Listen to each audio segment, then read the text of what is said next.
Hey, and welcome back to a new video on my channel. Just want to give you a quick update on my beautiful little belt grinder. As some of you may have seen before, I've been using a woodworking lathe and made an attachment so I can use it as a belt grinder. The problem was that the motor was way underpowered, and I often had the problem with the trisect, especially with those Scotch-Brite belts, that the belt grinder just didn't have enough power to run the belt fast enough, and I had the problem that the belt just stopped when I put too much pressure on this plate. So what I did was I made a little upgrade, and yeah, just want to show you how I made all this. I didn't film it because I reused this attachment, which is basically the main part of the belt grinder, and still want to give you a little update how I made this thing. And if you have any questions, if you want to build your own, feel free to ask me anything in the comments. So here it is. This is my beauty. This is my belt grinder. As I said before, I've reused all this here. This was the attachment that I've been using with my lathe. Now I'm using it with a normal motor. Let me show you this first. Got this for 20 bucks on eBay. It's a 2.2 kilowatts motor. Got 2800 RPMs. It's working fine so far, pretty old, but still working fine. I replaced the bearings and cleaned it all up.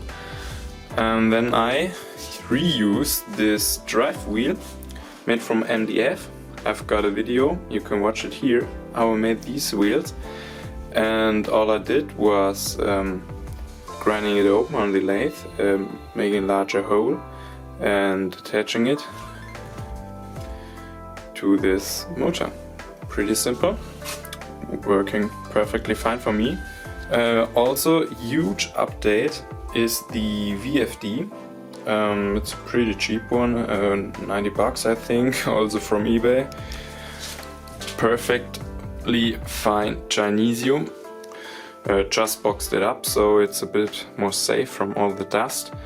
I put some holes around in the back and I left it open on the downside because there are these fans. I can display the temperature here so that I can always check while I'm having longer grinding sessions so that it doesn't overheat. So the first part here is my flat platen. It's just a 5mm thick, 50mm wide piece of steel. Got a piece of angle iron dirty welded to it, cut a slot here so that I could adjust it, open these screws and drive it back and forth, no problem. I've got two wheels on here. These are pretty cheap wheels that you can get on eBay. They were about €3 each, and I've been using them for 3 years now. Still working great. I bought a few more just to have spare parts, but I didn't need them yet. So yeah, I'm pretty impressed by these things. Guess you could also buy a longboard wheels, skateboard wheels for example. But yeah, these been working fine for me. Next thing is the adjustment wheel. Probably the trickiest part of this whole belt grinder. You can see, you know, running this belt forward, I can adjust it here. The tension is given by a spring here, so that the belt's got a bit of tension. And I've got this redneck mechanism here. Let me show you without a belt. Yeah, and this is my redneck mechanism for the adjustment. I've got basically made a little hinge here where this screw is running through, and I can adjust its angle with this screw here, and this is all the thing does, and it helps me to control the belt, and also working pretty fine. Another MDF wheel, as you can see. And if you've watched the video of me making these wheels, you know that there is a third one, which is laying over here. It's my contact wheel, 10 inches, 25 centimeters wide in diameter, and switching it is pretty easy to do actually. To switch from the flat weapon to the contact wheel is opening up this screw.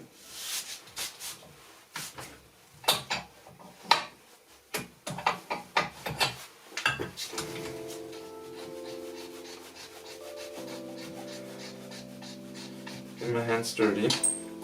So that's all you need. Here's the flat platen.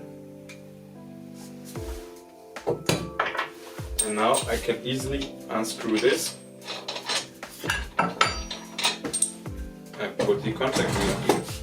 That's it. Working pretty well. To make some hollow grind knives, S-grind kitchen knives. I'm not using it that much, but I have been using it and it was great, and it's a good thing to have. So, put on the flat platen again. I want to show you two more things. First one, my work rest table. You can just slide it in into these screws here and then tighten it by tightening the screw. And now we've got a little work rest here. I really like using it when I'm profile grinding knives, for example, so that I have a 90-degree edge here, and it's just pretty handy to use sometimes. Demounting it, just unscrewing this bolt, and there you go.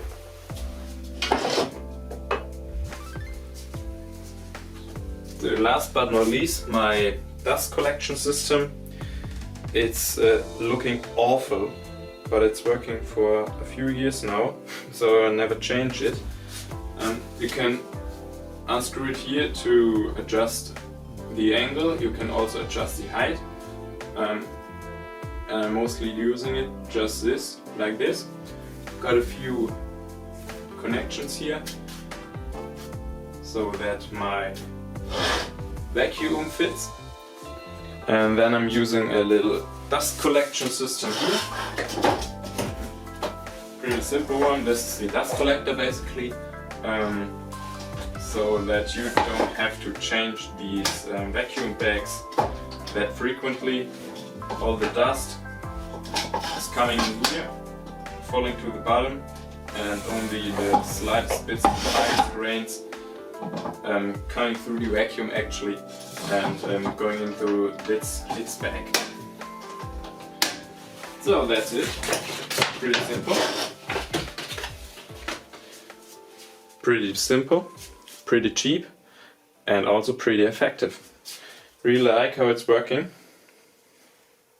So I guess we should just make some sparks now. So, put it all up. This is the setup I am mostly starting with, using a worn out 36 grit ceramic belt to profile my knives. I've got a great Damascus blade here.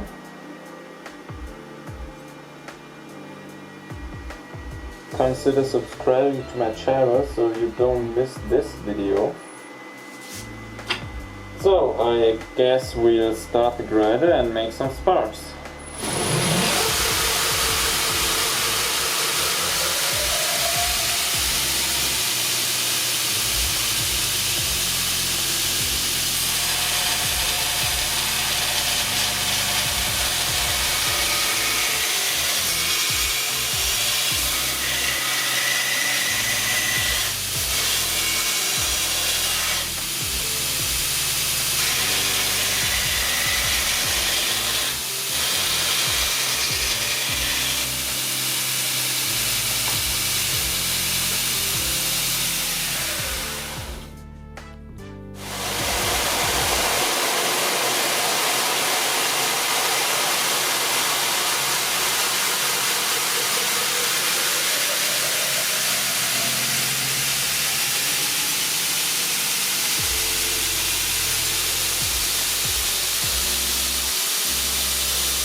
So that's it. That has been my quick update on the Beltgrinder, the new one, version 2. And if you've got any questions, feel free to ask me in the comments. Follow me on Instagram, subscribe to my YouTube channel, and stay tuned for some awesome new projects in the next week. Have a good one and keep grinding!